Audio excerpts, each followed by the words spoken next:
सभी मित्रों दोस्तों को नमस्कार। राजकुमार सैनी आपके लिए हर रोज एक नई विचारधारा लेकर के उपस्थित होने का प्रयास करता हूं। मित्रों, जो भाई दूर दराज बैठे हैं उनसे भी मेरी विनती है कि अपने अपने परिवारों में हमें झांक करके देखना पड़ेगा कि हमारे समाज की जो बहू बेटियां हैं, आखिर वो इस धरती पे जिसको हम स्वर्ग बोलते हैं वो किस दशा में जी रही है। उनको जो धर्म की परिभाषा समझा रखी है, आज मैं धर्म की परिभाषा के लिए आपके सामने कुछ तथ्य रखता हूं कि जितना अटूट विश्वास आपका अपने मां और बाप में, अपने शिक्षकों में आपका उतना विश्वास नहीं होगा जितना आपका विश्वास पत्थरों में है, पत्थर की मूर्तियों में है। जबकि रामायण के अंदर, महाभारत के अंदर कृष्ण जी ने खुद लिखा कि जो पत्थरों की पूजा करते हैं वो गधे की समान उनका जीवन होता है। और जो धर्म की परिभाषा है, गौतम बुद्ध ने बहुत अच्छे से सुंदर शब्दों में हमें समझाया है कि धर्म धारण करने की चीज है। धर्म ये धारण करने की चीज है। और धर्म में क्या धारण करना है? धर्म एक इंसानियत है। आज आप रोज मंदिरों में देखते हैं कि एक वीआईपी लाइन होती है और एक गरीब तबके के लिए दूर दराज से घुमा करके उनको पहले बाहर घूम घूम करके मेंटली तैयार किया जाता है कि अगर ठाकुर के दर्शन अंदर भगवान के करने हैं तो जल चढ़ाने के इतने पैसे हैं, अंदर से उसके प्रसाद में से प्रसाद आपके प्रसाद में मिला करके देने के इतने पैसे हैं, और नजदीक से दर्शन करने के इतने पैसे हैं। तो किसी पुजारी को एक मेरे वर्ग के किसी तर्कशील व्यक्ति ने कहा कि भाई, अगर जल चढ़ाने के 2100 रुपये हैं तो प्रसाद में से प्रसाद देने के 5100 रुपये हैं, तो मैं आपको 51,000 रुपये देता हूं, आप ठाकुर जी को बाहर ही बुलवा दें तो आपकी बड़ी मेहरबानी होगी।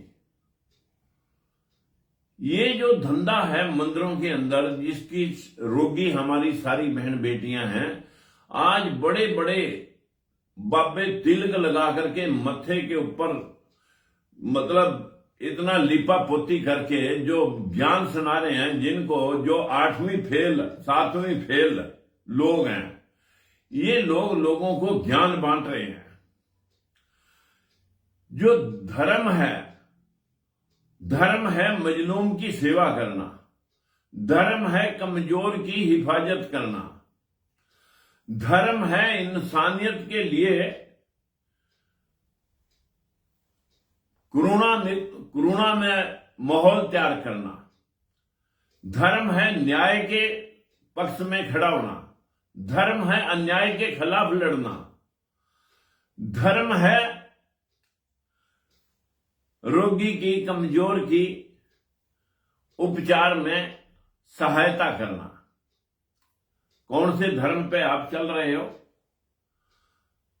जितने स्लॉटर हाउस हैं वो सारे उन्हीं मनुवादियों के हैं, जिनसे बीफ कंपनियों से जो सरकार ने चंदे ले रखे हैं। मैं आपसे सिर्फ इतनी बात कहना चाहता हूं कि मित्रों, आपके साथ अन्याय देख करके मैं 96 में जब एमएलए बना तो मैंने भेदभाव देखा भर्तियों में, तो सरकार से लड़ा, बंसीलाल की सरकार में मंत्री होते हुए लड़ा। उस भेदभाव के खिलाफ, सरकार के खिलाफ मोर्चा खोला तो उसने हमें निकाल दिया, हमने बंसीलाल हटा दिया और ओम प्रकाश चौटाला बना दिया। वो भी 3200 जेबीटी टीचरों की भर्ती में भेदभाव करता है और हमारे को अंदर करने के जो प्रयास करता है, वो खुद 3200 जेबीटी टीचरों की भर्ती में अंदर गया। हमारा धर्म क्या है? हमारा धर्म है अन्याय के खिलाफ, भेदभाव के खिलाफ खड़ा होकर के लोगों को इंसाफ दिलाना, ये हमारा धर्म है। आज मैं आपके सामने इन मनुवादियों के धर्म का जो टेंडर तुम लोगों ने पहन रखा है, हिंदू तुम्हें बनाया जा रहा है, हिंदू सम्मेलन चल रहे हैं, बहुत हिंदू कर्मकांड किए जा रहे हैं और देश के अंदर माहौल हिंदू मुसलमान का बनाया जा रहा है। उत्तर प्रदेश को लेकर के हरियाणा में जाट नॉन जाट किया जाता है, आरोप राजकुमार पे लगाते हैं और करने वाले ये निकलधारी हैं। महाराष्ट्र में जाते हैं, मराठों के खिलाफ माहौल खड़ा करते हैं और गुजरात में पटेलों के खिलाफ खड़ा करते हैं। आज इनका क्या धर्म है? ये तो धर्म धारण करने वाले लोग कल अंग्रेजों के साथ खड़े थे, उसके बाद कांग्रेस के साथ खड़े थे, आज ये बीजेपी के साथ खड़े हैं। ये जो बैकवर्ड समाज है, जो लोग वोट पा करके सरकार बना रहे हैं, मित्रों ये कहां खड़े हैं? मैं तो इनसे पूछना चाह रहा हूं कि हमारे देश में ये वो लिस्ट है जो पार्लियामेंट के पटल पे रखी है। इसमें 15,169 पोस्टें आईएएस, आईपीएस, आईआरएस, आईएफएस, 15,169 पोस्टें हैं, जिनमें सिर्फ 2800 समथिंग लोग एससी, एसटी, ओबीसी और माइनॉरिटी के टोटल हैं। आईएएस की 6800 पोस्टों में से 1300 हमारी खाली हैं और लगा हमारे सिर्फ 245 रखे हैं 5577 पोस्टों में। आईएफएस, आईपीएस में 5599 पोस्टें हैं, जिनमें लगभग 500 के करीब खाली हैं और उनमें हमारे लगा रखे हैं कितने? ये आपके सामने आईपीएस में 255 बैकवर्ड क्लास के लोग लगाए हुए हैं, ये मेरे हाथ में वो रिकॉर्ड है। और एससी समाज के 141 और एसटी के सिर्फ 71 हैं। यही ओबीसी समाज की आईएफएस में है। आईएफएस में 231 लोग लगे, टोटल ये 2700 लोग। इसका मतलब है 7-8% ये लोग, यही इनका धर्म था कि निचले तबके के लोग सिर्फ काम करेंगे, हाथ तोड़ मेहनत करेंगे।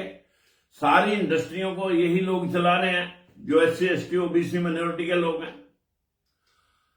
सारे खेत खलिहान का काम ये लोग कर रहे हैं। यही हमारा धर्म था। लोगों के कपड़े धोने, बाल काटने, लोगों के लिए कारपेट बनाने, बेड बनाने, जूते बनाने, आप लोगों के लिए घर गृहस्थी के अंदर झाड़ू पोछा करना। हमारा तो सिर्फ सेवा करना ही इन लोगों ने धर्म बना रखा है। हमारा धर्म तो सिर्फ सेवा करना रह गया और मजे लूटना इन मनुवादियों का काम रह गया। ये धर्म है तुम्हारा। गौतम बुद्ध ने कहा था कि धर्म क्या है? धर्म धारण करने की चीज है, अपना दीपक आप बने।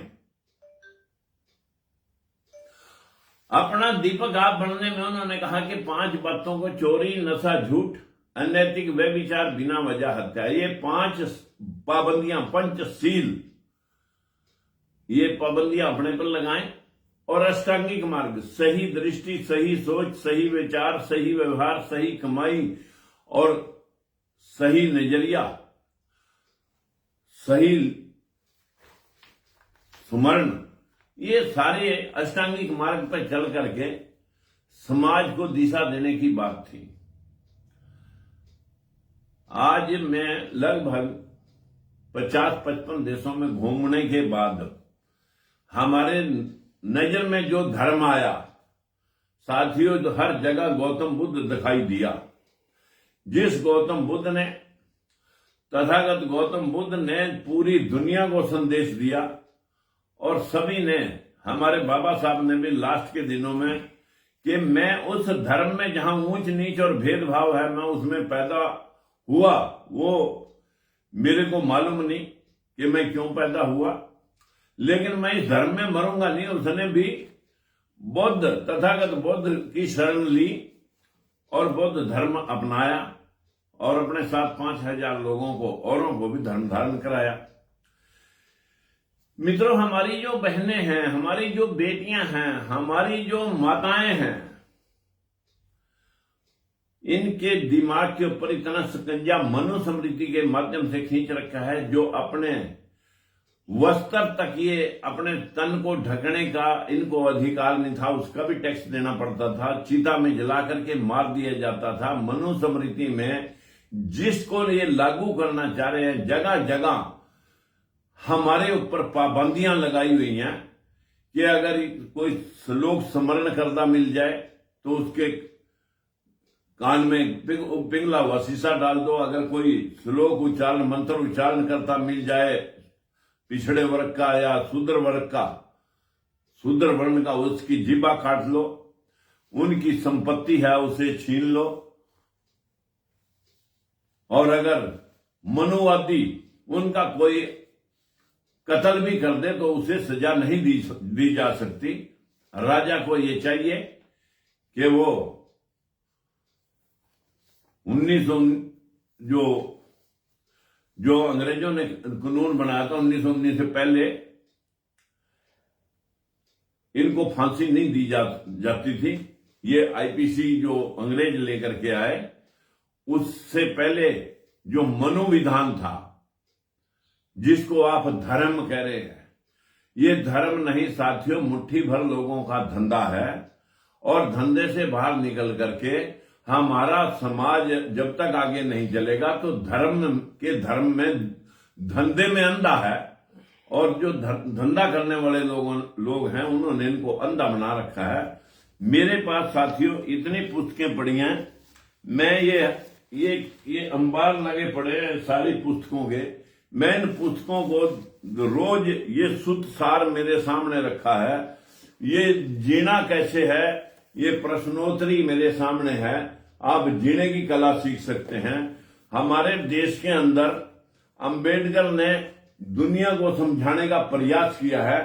मित्रों, ये जितने बुक्स हैं, इनको पढ़ने के बाद धारण करने की, तथागत गौतम बुद्ध ने दुनिया को जो समझाया, वो सब कुछ इन बुक्स से, पतंजलि योग सूत्र में जो कुछ लिखा हुआ है, उसको आप पढ़ करके आगे बढ़ सकते हैं। और धर्म किसका होता है साथियों? ये मेरे हाथ में प्रदूषित रामायण पड़ी है, जिस रामायण को आप पढ़ करके, जिसमें पागल हुए पड़े हो, मैं इस किताब को दिखा करके आपको कह सकता हूं, जिसमें गौतम बुद्ध का भी क्रिटिसाइज है। ये रामायण जो है, ये गौतम बुद्ध के उपरांत लिखी हुई है, उसके बाद लिखी हुई है। गौतम बुद्ध पहले हुए हैं। और क्योंकि हमें पढ़ने का अधिकार नहीं था, जब हमें पढ़ने का अधिकार नहीं था, तो साथियों जो लिखने वाले थे, जैसे आज सरकार कोई बिल लाती है, उसमें अपना फायदा पहले देखती है, इसी प्रकार से हमारे लोगों को सेवा लेने के लिए किस तरह से धर्म के धंधे में जकड़ा है, इनको बाइफरकेट किया है, इनको मिलने नहीं देना चाहिए, इनके पास संपत्ति नहीं होनी चाहिए, इनके नाम जमीन नहीं होनी चाहिए, इनको जो है ना सिर्फ नीचे कदमों की तरफ हमारे देखना चाहिए, हमारे सामने नजर नहीं मिलानी चाहिए, हमारे सामने जीरा नहीं करनी चाहिए। ये जो आज राज के ऊपर काबिज हो गए हैं, जिसका साथियों जिसका राज है उसी का धर्म है। जो राज में बैठता है वो अपना धर्म चलाता है। मुगल आए तो इस्लाम लाए, अंग्रेज आए तो जो यहाँ पर क्रिश्चियनिटी लाए, और आज जो मनुवादी व्यवस्था स्थापित करने के लिए कब्जा कर चुके हैं इस देश के 25 हाई कोर्टों, सुप्रीम कोर्ट में 1108 जजों की पोस्टें हैं, जिसमें 708 कार्यरत जज हैं, जिसमें सिर्फ 7% यानी 48-49 लोग ही हमारे SC ST OBC जिनकी संख्या 80% है, उनके लोग सिर्फ 7% हैं, और जिनकी संख्या 20% है उनके लोग 93% हैं। यदि आप इंसाफ लेना भी चाहोगे तो अभी UGC को लेकर के 1 मिनट में बिना सुने दूसरे पक्ष को, और चीफ जस्टिस ऑफ इंडिया ने 1 मिनट में उसको दूसरे पक्ष को सुना तक नहीं, जबकि उसमें सिमिलरिटी इक्विटी कमेटियां उन्होंने बनानी है जो सारी यूनिवर्सिटियों और कॉलेजों के वाइस चांसलर और प्रिंसिपल लगे हुए हैं। दिल्ली यूनिवर्सिटी में 92 कॉलेज हैं, 92 के 92 प्रिंसिपल सारे जनरल कैटेगरी के हैं। देश में 45 यूनिवर्सिटियों में सारे जितने भी 6-7 को छोड़ करके 7 SC ST OBC के हैं, बाकी 38 लोग जो VC हैं वो सारी यूनिवर्सिटियों में, जिन्होंने इक्विटी कमेटियां बनानी थी। क्या इक्विटी के मुखिया के सामने की किसी की मजाल थी कि कोई किसी के खिलाफ भेदभाव बरत दे, और भेदभाव बरतेगा, किसी के खिलाफ कोई झूठा केस लगाएगा तो उसे 1 मिनट में अंदर लोग जेल की सलाखों के पीछे पहुंचा देंगे। लेकिन एक बहाना भर के इस बैकवर्ड समाज और शेड्यूल कास्ट समाज को इस प्रकार से पतित किया जा रहा है। कल भी मेरे पास कुछ बच्चे आए थे जो 4214 पोस्टों को लेकर के, ये मेरे सामने 4214 पोस्टों का रिकॉर्ड रखा है साथियों। 4214 पोस्टें जिनमें डॉक्टर भी हैं, जिनमें लेक्चरर भी हैं, जिनमें प्रोफेसर भी हैं, जिनमें जज भी हैं। हरियाणा की HPSC जो मुख्यमंत्री के नेतृत्व में होती है, मुख्यमंत्री ने इतने बार वो बच्चे मिले, अभी तक उनको मौका नहीं दिया कि भी वो जो इंटरव्यू भी पास कर गए, जो कोर्ट में सिंगल बेंच में जीत भी गए, और जो मेरिट होल्डर हैं, बस एक यह है कि 35 क्वेश्चनों का एक क्राइटेरिया बनाकर और उससे उनको बाहर किया जा रहा है कि 6 लाख के आपके पास सर्टिफिकेट क्रिमिनल के हैं, अब 8 लाख होगी ना। 8 लाख तो ज्यादा है। अगर 8 लाख पहले होती, अब 6 लाख होगी और उसके 8 लाख के सर्टिफिकेट बने होते तब तो हम मान सकते थे। लेकिन इस धर्म के धंधे ने इस बैकवर्ड समाज के जितने मानसिक गुलाम हमारे MP और MLA आज भी कह रहे हैं कि भेदभाव किसी से नहीं होने दिया जाएगा। अरे अब बड़ वे लोग हैं जो मतलब जो है ना इस भेदभाव को नहीं समझ रहे, जो भेड़ की खाल में भेड़िए बन चुके हैं।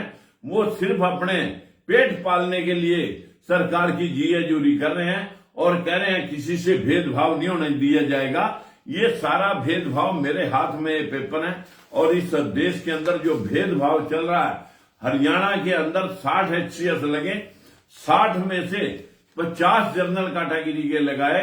उनको 6 EWS वाले याद हैं, लेकिन बैकवर्ड और शेड्यूल कास्ट का 50% का कोटा याद नहीं है। 79,000 शिक्षक भर्ती घोटाला उत्तर प्रदेश का है। मुख्यमंत्री डिप्टी CM वहां बैठा कह रहा है किसी के साथ भेदभाव नहीं होने दिया जाएगा। हमारे लोग किस तरह से मतलब जो है ना मुंह ठा करके भाषण देते हैं, इनको शर्म तक नहीं आती कि कम से कम अपने लोगों का आज भी अगर ये लगभग 130-31 शेड्यूल कास्ट के लोग बैठे हैं और लगभग 100 के करीब बैकवर्ड क्लास के बैठे हैं, आज अगर ये लोग अपने हथियार डाल करके एक साइड में खड़े हो जाएं तो इनके पैर पकड़ने पड़ जाएंगे सरकार बचाने के लिए। लेकिन इनको शर्म नहीं आ रही कि हमारे लोगों के साथ किस प्रकार से भेदभाव हो रहा है और धर्म का धंधा चल रहा है। मित्रों, धर्म तो हमारा अन्याय के खिलाफ न्याय के लिए लड़ना है। धर्म तो हमारा कमजोर वर्ग के उत्थान के लिए होना चाहिए। धर्म तो हमारा इंसानियत है। अगर हमारे पल्ले इंसानियत है, हम किसी के आंसू पहुंचने का प्रयास करें, हम पत्थरों में मत्था फोड़ करके और कावड़ा ढो करके अगर सोचते हैं कि हमने धर्म का टेंडर ले लिया और हम पार हो जाएंगे धर्म के धंधे, तुम्हारे बच्चे मजदूरी करते रहे, आगे तुम्हारे बच्चे पढ़ने लिखने के बाद भी मजदूरी ही करेंगे। बस मैं ज्यादा कुछ ना कहता हूं। अगर धर्म धारण करना है, इन पत्थर पूजा मूर्ति पूजा से बाहर निकल करके हमारी माताएं, हमारी बहनें एक बार मनुस्मृति को भी पढ़ लें और एक बार फूले की गुलामगिरी को भी पढ़ लें, पेरियारी रामास्वामी की सच्ची रामायण को भी पढ़ लें और ये प्रदूषित रामायण भी पढ़ लें, इस किताब को भी पढ़ लें जिसमें जगह जगह दलितों पिछड़ों के खिलाफ न जाने कितने पाबंदियां लिखी हुई हैं। क्या आज यही धर्म हम लेकर के बैठे हुए हैं? तो मित्रों, इस देश को इस धर्म के धंधे से जो प्रताड़ना मिली है, इस देश को जो गरीबी मिली है, इस देश का जो विनाश हुआ है, वो इन धर्म का धंधा करने वालों की वजह से ये देश गरीब है। हमारे पास 6 ऋतुएं थी, बहता हुआ नदियों का अपार जल था जिससे हम बिजली बना सकते थे, बिना कोयला फूके इंडस्ट्री को बिजली दे करके हर हाथ को काम दे सकते थे। लेकिन हमने वो काम ना करके गंगा को देखा, मैंने यमुना को देखा, हर मोड़ के ऊपर मंदिर तो बना लेकिन कोई हाइडल चैनल नहीं लग सका जहां से हमारे बच्चे रोजगार करते और इस देश को तरक्की होती। मैं तो सिर्फ आप सब भाइयों से आज मैं एक कल तर्कशील पथ के ऊपर चलते हुए जो बहुत सारे लोग देश में, मैं सोचता था कि मैं अकेला ही पाखंड और अंधविश्वास का चीरहरण करने का प्रयास करता हूं, लेकिन मेरे से आगे तर्कशील सोसाइटी के भाई ईश्वर जी और हमारे जो राजेश पेगा जी और बहुत सारे भाई, कल ही मैं उनकी इस मीटिंग को ज्वाइन करके आया हूं, जो तर्कों के आधार पर इस समाज को जगाने का प्रयास कर रहे हैं। हमारा आपसे विनती है कि आप भी तर्कों के साथ जिए, निरोपरि भोले को गौतम बुद्ध को भोला बना करके जो पत्थरों में पूजा जा रहा है कि 1 घंटे के अंदर महल से बच्चे बन जाते हैं, घंटे के अंदर ही भोला उस गणेश जी को मार देता है और उसे जीवाने के लिए उसके ऊपर हाथी की गर्दन लगा देता है और हाथी गर्दन लगा करके 100 ग्राम के चूहे के ऊपर बैठा देता है और पहली पूजा स्टार्ट कर देता है। जब तक हमारा देश मानसिक रोगी, हमारी बहन और बेटियां मानसिक रोगी रहेंगी, पढ़ने लिखने के बाद भी अगर उन लोगों को कभी तर्क करने का, कभी विचार करने का दिमाग में कोई हलचल नहीं होगी, जब तक उनको सच्चे और झूठे का ज्ञान नहीं होगा, तब तक ये देश, हमारी बहन बेटियां अपने बच्चों को उसी प्रकार से गुलाम बना के रखेंगी कि मार दुर्गा की दोग, मार सरस्वती की दोग, ज्ञान मिल जाएगा, पैसा मिल जाएगा। अगर सरस्वती और दुर्गा की धोख मारने से पैसे और ज्ञान मिलता तो अमेरिका, कनाडा, जहां ये देवियां नहीं है, जापान, चीन, रूस, तो वहां तो 1 फुट्टी कोटी नहीं होनी चाहिए थी। आज सारा ज्ञान जर्मन, जापान के पास है, जो पूरे वर्ल्ड की टेक्नोलॉजी आज जापान, चाइना मल्टीप्लाई करके विश्व बाजार में पूरे विश्व को कब्जा करे बैठा है मार्केट में। हमारे लोग यहाँ धोख मारने में व्यस्त हैं। दुनिया चांद पे जा रही है, मंगल ग्रह तक जाने का प्रयास कर रही है और यहाँ इस देश का साइंटिफिक टेम्परामेंट खत्म करके लोग आपको मूर्ख बनाने में लगे हुए हैं। मित्रों, अपनी मूर्खता से ऊपर उठो। बस मैं इतना ही कहना चाहता था। हमारा धर्म अन्याय के खिलाफ खड़ा होना है। आपके लिए मैं 3 बार सत्ता बंसीलाल पे छोड़ी, चौटाला पे छोड़ी, भजनलाल को भी यही डर था कि ये फिर बैकवर्ड शेड्यूल कास्ट की आवाज उठाएगा। मिला हुआ टिकट 2005 में कटवाया और पीछे जब खट्टर और मोदी जी जो 2 करोड़ नौकरियों का लारा दे रहे थे, 15 लाख का लारा दे रहे थे, किसानों की आमदन 2 गुनी के बयानबाजी चल रही थी। आज पेट्रोल 35 रुपए में मिलना था, तो कहीं कुछ होने वाला नहीं है और अब ढंडोरा पिटा जा रहा है। गैस की कोई कमी नहीं, दुनिया लाइन में खड़ी है। अरे जाग जाओ मेरे भाइयों। अब मैं आपको क्या कहूं, भूपिंदर सिंह हुड्डा के सामने वो धर्मेंद्र हुड्डा जो है ना, रोज बयानबाजी कर रहा है और तब आरोप मेरे पर लगा रहे थे। आज उनके सामने असलियत आ चुकी है। मेरा आप सब भाइयों से हाथ जोड़ के विनती है कि मेरे भाइयों, समाज में समरसता तभी बनेगी जब सबके अधिकार सबको मिलेंगे। खाली पीली हिंदू मुसलमान करने से ये देश आगे नहीं बढ़ेगा।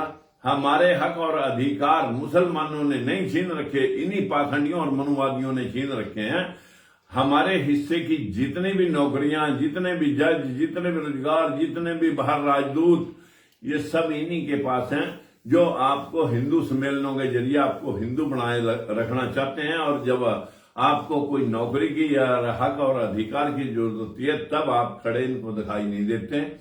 मेरा तो आपसे विनती है कि आपका धर्म यह है कि अपने बच्चों को पढ़ाना, अपने बच्चों को तर्कशील बनाना, अपने बच्चों को, अपनी बहन बेटियों को सिर्फ इस बात के लिए जागृत करना कि हम अपने हक और अधिकार के लिए लड़ना सीखें। और माँ बाप से बढ़ करके कोई धर्म बड़ा नहीं है, उसकी सेवा के बढ़ करके अगर हम यही कुछ सीख गए तो हमारे 7 पुश्तें स्वर्ग में अपने आप चली जाएंगी। जब हम अपने माँ बाप को स्वर्ग में रखने का प्रयास करेंगे तो हम स्वर्ग के वासी यही हो जाएंगे। हमें बाहर ऊपर जाकर के कहीं ये जो 3100-2100 रुपये लेकर के तुम्हें क्रियाक्रम करके स्वर्ग में भेज रहे हैं, इनके बाप ने स्वर्ग देखा नहीं, इनके माँ बाप इनको स्वर्ग के बारे में बताना आए नहीं। अगर किसी ने देखा हो तो भाई मैं भी देखना चाहता था, लेकिन किसी के पास कोई ज्ञान नहीं है, सिर्फ पाखंड और अंधविश्वास है। इससे ऊपर उठो, तर्कशील बनो और तर्कों के आधार पर इस देश को आगे बढ़ाओ। यही मेरा आज का विषय था। आप सभी को मेरा प्रणाम है। अपनी माताओं बहनों से भी मैं विनती करना चाहता हूं कि आप तर्कशील बने। मेरी बहन, मेरी बेटियां, मेरी माताएं, आप तर्कों के आधार पर अपनी आने वाली पीढ़ियों को जगा करके अपने हकों के लिए लड़ना सिखाएं। नमस्कार।